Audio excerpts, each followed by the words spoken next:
what are we going to talk about today? Firstly, welcome back to 2024. I don't know about you, and I don't think it's an age thing, that the years just seem to be going so fast. I once asked a bunch of younger people basically that question: is it just the older generation? Do we just think in my age bracket or a little bit younger that the world's moving too fast, or time is moving too fast and just everything's just going so fast? But interestingly, they told me it was for them as well. So obviously, whatever's going on for all of us, it's not a generational thing. It is a life thing. Things are just at a considerably faster pace than they ever used to be. I'm sure the advent of these things has not necessarily helped all of that, because there is a instant gratification. There is an instant thing. We expect things instantly. We have conversations and suddenly there's, oh, who's going to Google that? Google the responses, Google to find out what the answer is, Google that. In my day, let me tell you, there was nothing that resembled that. I don't know if it was too many decades ago, there was nothing like that. There was off to the library if you could be bothered, or you just decided that it just didn't matter. But these days, you talk about movies, talk about this, about that, obviously quickly onto a page and find out the answers. So what are we going to talk about today?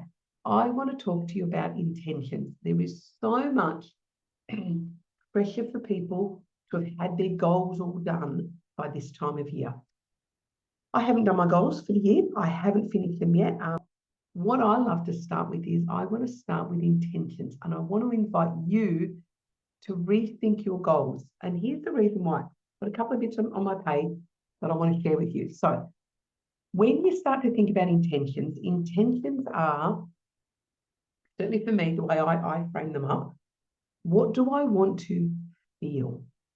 What do I want to experience every day? What do I actually want to feel? How do I want to feel?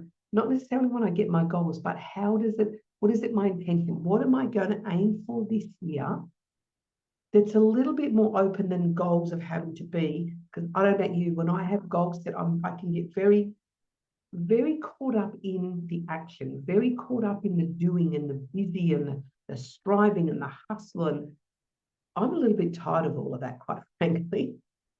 So while I recognize that I have things I want to achieve, I write them up as, what do I want to feel? What do I want to experience? Here's the other thing. Who do you want to be? For many of the goals that people write, they're not showing up as the person who will actually be able to achieve that. Perfect example is a health and wellness goal. I want to lose weight goal. I want to, whatever's to do with wellness and body shaping. And people turn up with this idea that that's what they want, and they go, right, this year I'm going to, I don't know, lose 20 kilos and I'm going to get healthy, which is great. But what's the intention behind it? But also, what is that you're going to show up at? How are you going to show up? If you have gone from someone who eats junk or doesn't eat healthy, and then you suddenly decide that, well, I want to lose 20 kilos, the person who needs to show up in your world, the you that you need to be, is different from the you that ate the junk, or the you that didn't prioritize movement, or the you that didn't look after your health. It's a different version of yourself. We all know this. Sometimes when we set a goal, we haven't grown into the person who can achieve that goal yet. We're still stuck at the person who wants the thing, but hasn't quite morphed into who you need to be. So be mindful of that. But also it's the who do you need to be. If I'm going to be someone who wishes to get healthier and get more fit and more active, I have been setting my alarm at 6 o'clock for the last 17 months. So it was not a priority for me, I must say. So now I set my alarm at 6 o'clock and I go and do all my things that are priority to me and my body and my well-being, and I don't start work till 8. I used to jump out of bed at whatever time I got up and I'd go straight to the computer and I'd start work. I'd get to end of the day, I'd be exhausted, and I wasn't looking after my body. I haven't got time to fit that in now, haven't got time to go for walks, certainly haven't got time to go to a gym, and none of it gelled. So I sat back and went, okay, who do I need to be? I need to be someone who's prepared to wake up at 6 with an alarm every morning, put on my walking gear and walk down that big hill and go and do a big lap around the park. Big hefty walk. They'll walk back up the hill as a killer, but the hill and I are best friends, I have decided. But I needed to be a different version of me. I needed to be one of those people who got up at 6. I couldn't any longer be a person who got up at 10 or got up at 9 and faffed around and then went to work or just got straight out of bed and jumped on. I had to be a different version of me. And so do you. So while you're thinking of your goals, think of, who do I need to be? How do I need to show up to achieve that goal? Because chances are it needs to be different to what you've already been doing. So be very, very mindful of that when you come to doing your intentions. What does it need to be? Because I'm still sitting in intentions. The other thing I've written down, because I've written some notes, is the congruency and the integrity with who you are. If you're going to set yourself a goal and go, I'm going to get out of bed at 6 o'clock every morning and I'm going to do this 3-hour walk and I'm going to eat healthy all the time.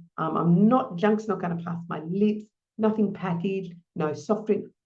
If that's not been your reality for a while, you're going to feel very incongruent with who you are and that goal that you've set. Partly you haven't grown into the person who's going to achieve it, but partly because it may not be who you are.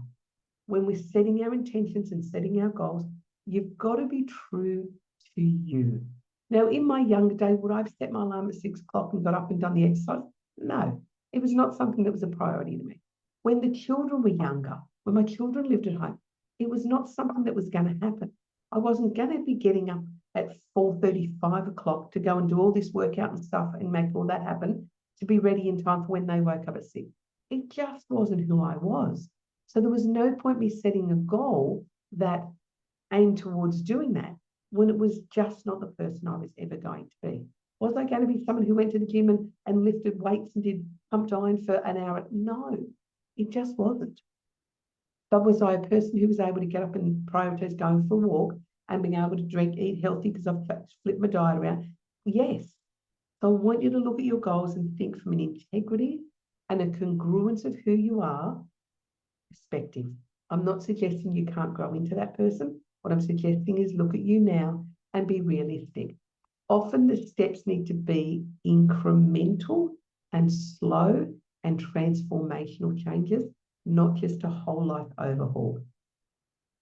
Whole life overhauls don't work. And the reason they don't is the patterns that we run and the behaviors that we have and the stuff that we do now is because it works for us, whether it comes from just the normal way we've done everything and we've always done it the same way. Is there some pattern? Is there some trigger? All of that stuff will impact all of that. So sit with your intentions and sit with your goals and go, how congruent am I with what I want? How hard am I prepared to work? Because some things, what you need to do to get there, you're not willing to pay the price. And you need to be honest with yourself. Be honest. If you are someone who is sitting at a particular weight and you want to be down to a particularly smaller weight and you're not prepared to do really, truly, honestly what works, be honest with yourself. Your honesty with yourself is far more important than being honest with any other human on the planet. It's about how honest you are with you. Then the other thing is I've got down here was, what does your body say? When you read your intentions or you read your goals, what does your body do? Mine is, so I said, I've got my intentions written and I get very, very, very juiced up about them. It talks about how much personal income, what sort of business I want to run and how I want to run it, my virtual assistants, how many hours a week I want to work. I've got all of that mapped out. I've also then got mapped out what else I want in my life. I want to drive my sexy, fun new car. I want my beautiful new lover to turn up in my life as someone to share stuff with. I want to be able to travel. I want to be able to go overseas to Scotland where my son lives and live over there for a couple of months and work from there. I want to be able to go interstate to where the other one works and hang out with him and work near him for a while. I want to be able to go to see my American friends and work there. So I want to be able to go and do those things again. They're on my intentions board. What's also on my intentions board is What do I already have that I'm really grateful for and I'm really happy that I have achieved? Now, this year I was able to drop some wants and desires from the top board down into the bottom board. I've moved into my beautiful dream home. I've got exactly what I wanted to have, and I've moved into it over Christmas. I've already started my team of virtual assistants. I have the amazing Leslie, who's already part of the team, who's already key for us. She's already here. So I was able to add in, what are all the things that I'm grateful for? All the friends, all the love, all the connections, all of that stuff that I want to experience already on the board. Have some gratitude for all of that. Now, here's some other things. Are you aiming too high?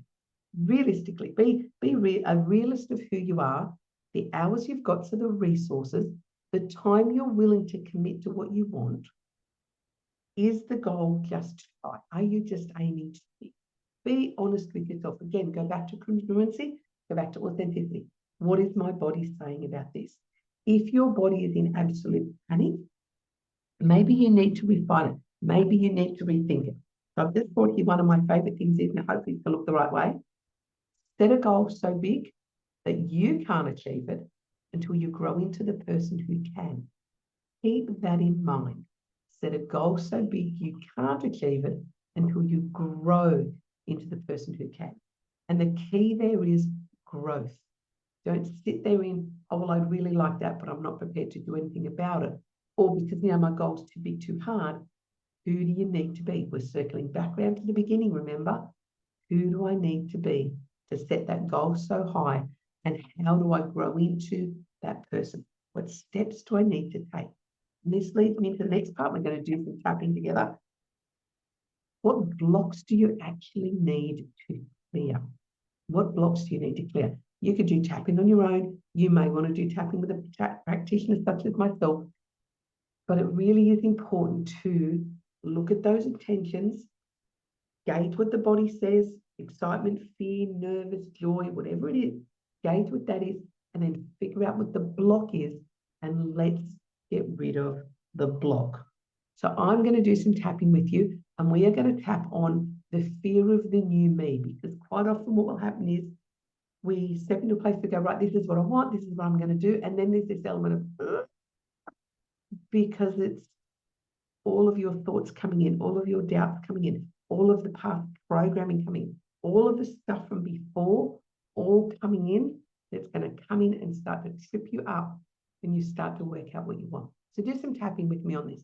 We are going to do some fear of stepping into the new me.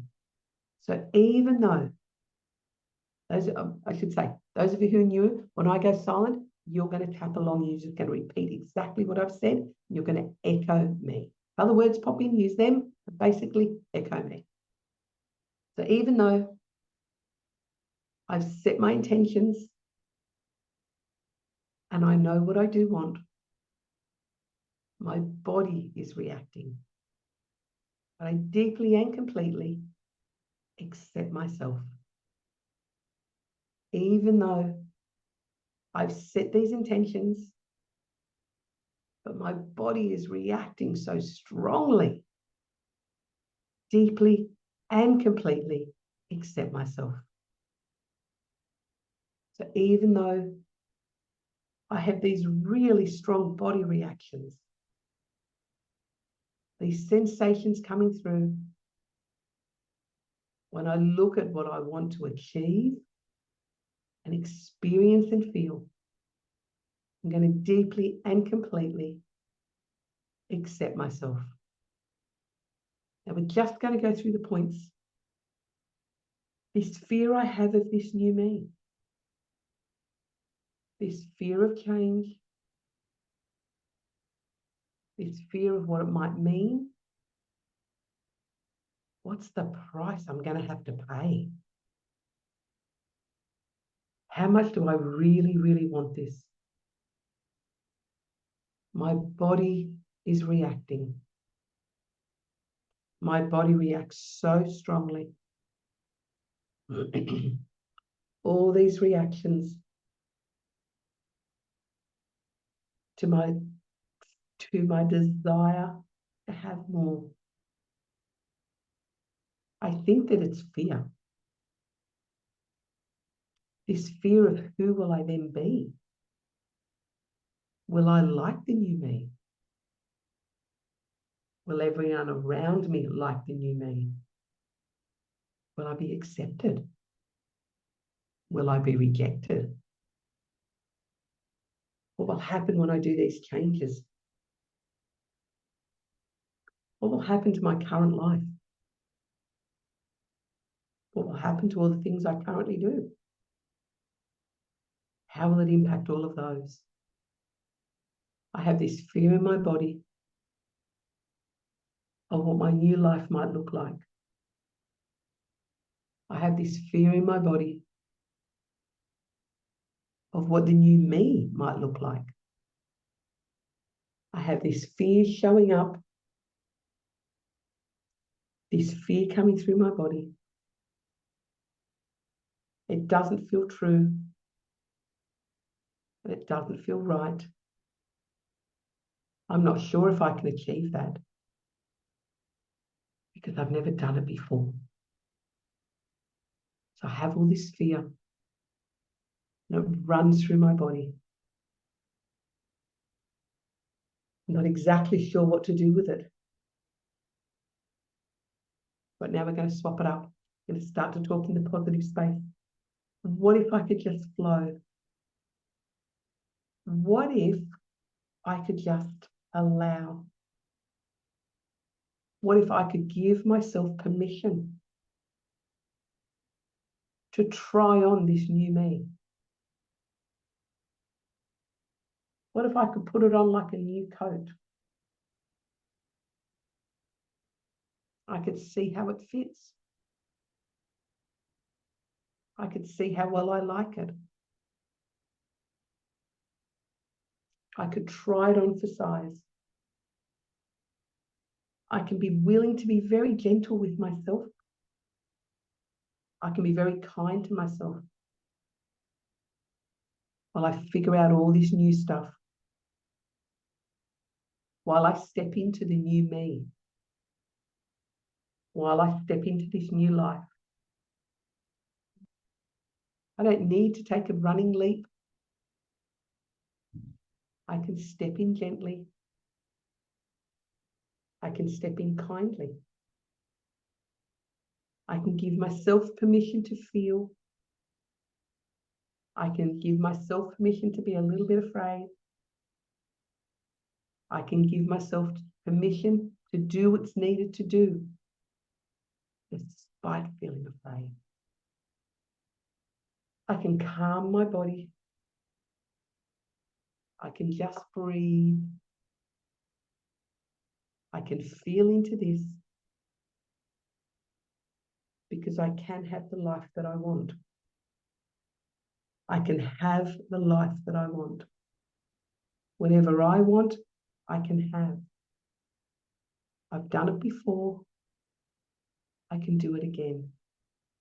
I can have whatever I want, whenever I want, because I am me and I believe in me. Take a breath.